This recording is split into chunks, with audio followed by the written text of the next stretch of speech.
Eu concordo, em linhas gerais, com o que a senhora fala. O que você fala, a população pobre odeia tudo isso que a gente está falando. Odeia. Não, eles querem segurança. E vota em candidatos que falam rigorosamente o contrário e que pregam... Sem dúvida nenhuma. O populismo penal mais descarado, na verdade, que se agravem as penas, as prisões, o encarceramento e etc. Sem dúvida nenhuma. As mães pobres, não. em particular, elas têm um horror desse discurso que a gente está fazendo. Como é que você encara isso? Claro, eu acho que é obrigação nossa, entendeu? Trabalhar em campanhas de educação pública, por exemplo. Deixa eu te lembrar uma coisa. O Brasil tem uma história de sucesso na redução do uso do tabaco, do uso de cigarro, nicotina, né? A gente conseguiu, em 20, 30 anos, derrubar em 70%. A gente conseguiu derrubar o consumo de cigarro, de tabaco, nicotina. Por que a gente conseguiu? O Brasil, vocês devem se lembrar, havia campanhas de educação pública, havia campanhas na televisão, né? E os maços de cigarro até hoje trazem aquelas fotos horrorosas, né? Mas nós somos um case de sucesso no mundo inteiro. E como a gente conseguiu reduzir o consumo de nicotina. Então, eu acho que a gente precisa encarar o fato de que a gente precisa realmente de uma campanha de educação pública. Quer dizer, essa guerra às drogas está nos levando a um lugar mais seguro? Os brasileiros estão vivendo em paz porque a polícia está matando negro, pobre, favelado, morador da periferia? Não estamos, né? O Brasil, no ano passado, teve 46 mil homicídios, né? O Brasil é um campeão de homicídios. E, interessante, porque das 10 cidades do Brasil com os maiores índices de homicídio, 6 são da Bahia. E a Bahia tem tido o quê? Nos últimos muitos anos, governos do PT. Então, não vamos nos enganar. Quer dizer, sabe, não é a direita reacionária que, sabe, a gente precisa, sabe, quem é que está realmente conseguindo implementar um programa de segurança pública que está trazendo alguma paz para a população? Né? Não justificando, mas lembrando, é que a Bahia se transformou numa fronteira de disputa do crime organizado, inclusive do PCC e de outros, com as gangues locais. É aí que eu queria fazer a minha pergunta, professor Reinaldo. Vou chamar de você. Claro, por favor. Você foi diretora do Sistema Penitenciário Carioca num período que é um ponto de inflexão entre a glamourização do jogo do bicho e a criminalização efetiva do jogo do bicho. Uhum. Foi naquele momento que a juíza Denise Frossard encarcerou, prendeu toda a cúpula do jogo do bicho do Rio de Janeiro e os famosos, famigerados bicheiros, né? Que estavam entranhados na cultura do carnaval. Os donos dos camarotes. Os donos dos camarotes, os donos das escolas de samba. Os donos do carnaval. Da famosa Liga da Escola de Samba. Exatamente. Com uma relação, enfim, com intelectuais, com artistas, com empresários, ou seja, havia uma simbiose entre contraventores e sociedade civil, a sociedade... E a polícia. E a polícia. E a polícia. E aquilo, basicamente, começa a ser denunciado e sistematicamente submetido à estrita legalidade naquele período. Por um lado, essa situação, ela tenta pôr um fim nos lucros exorbitantes que o jogo do bicho ilícito, por sua ilicitude, gerava. Tenta pôr um fim no aprimoramento de tecnologias criminosas, né? A administração do jogo do bicho se moderniza naquele momento, as técnicas de lavagem de dinheiro vão se aprimorando, começam a se organizar hordas de sicários, de assassinos. O escritório do crime tem a sua origem ali. Né? Rio de Janeiro. No Rio de Janeiro, naquele momento, né? Então, eu não vou chamar de criminalização, mas essa efetiva, essa tentativa de exterminar a impunidade no jogo do bicho, naquele momento, de algo que, ao fim e ao cabo, não era tão grave, porque era um jogo.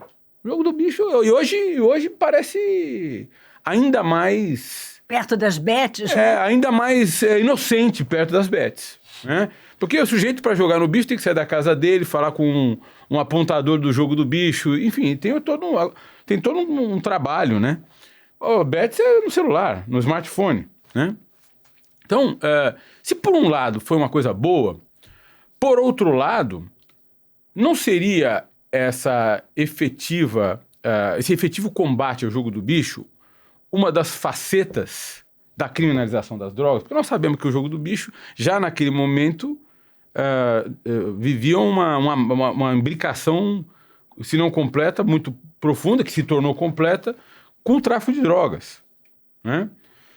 Ao combater o jogo do bicho, como combateram, e não descriminalizá-lo, não pavimentaram o caminho para o tráfico de drogas. E aí, a sua visão é muito importante sob o ponto de vista das populações mais desfavorecidas, dos negros, enfim, das vítimas da violência gerada pelo tráfico de drogas.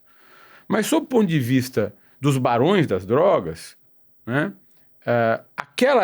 aquele combate ao jogo do bicho e não a sua descriminalização é que proveu os elementos no fim do dia para nós termos organizações criminosas cada vez mais pujantes, mais tentaculares e mais infiltradas nas estruturas de Estado. Não será isso? Olha, eu não sei, eu acho que é um pouco por aí, mas não é exatamente isso. Porque eu acho que, em primeiro lugar, a gente tem que lembrar, né, que isso também é interessante, você ter trazido isso, porque o jogo do bicho em São Paulo, por exemplo, nunca teve a importância que teve no Rio de Janeiro, né? Uhum. Então, muitos estudiosos, por exemplo, mostram que os níveis de corrupção na polícia no Rio de Janeiro começaram naquela época e aí, enfim, cada vez aumentaram mais. Então, a história da corrupção nas polícias em São Paulo também é diferente. Uhum. Né? Então, eu acho que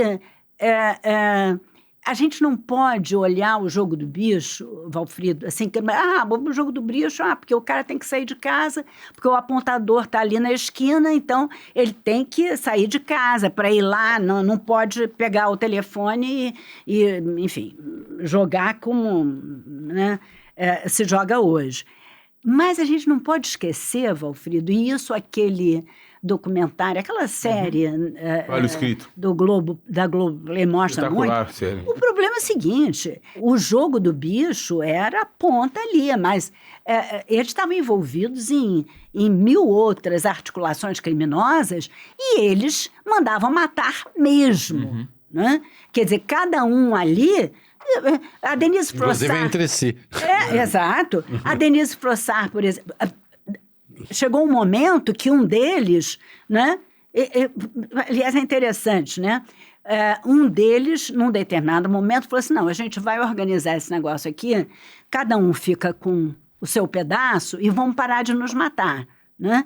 Agora, o interessante é que a Denise Frossard conseguiu condená-los por organização criminosa, né? Porque ela tinha vídeos que mostravam que eles se encontravam toda semana num determinado endereço no centro da cidade. Da cúpula que se juntaram. Da cúpula, entendeu? E ela não os condenou pelas mortes que eles tinham nas costas, ela não os condenou, enfim, por outro tipo de envolvimento criminoso. Isso é que é interessante. Era o que deu para fazer. E por isso que também eles não ficaram muito tempo presos. Agora, eu dei azar, porque eu era diretor de sistema penitenciário, quando eu recebi esse conjunto... Os tubarões te deram aquele presente maravilhoso. Esse presente maravilhoso.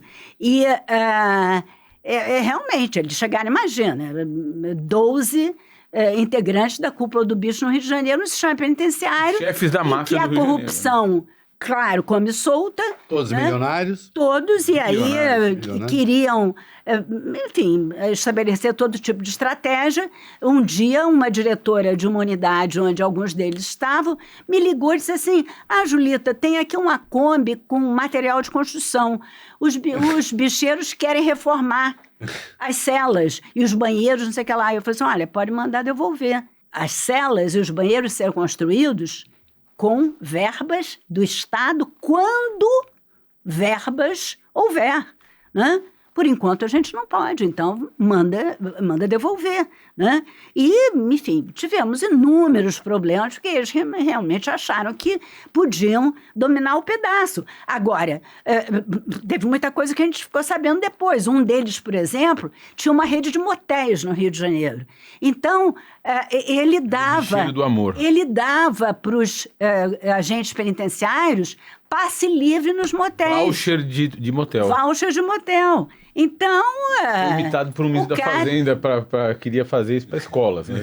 O cara tinha vida fácil na cadeia, porque tinha coisas que a gente podia controlar, outras coisas, enfim, a gente não tinha olhos nas unidades prisionais para ver se o cara estava recebendo um voucherzinho para ir para um motel ou não, né?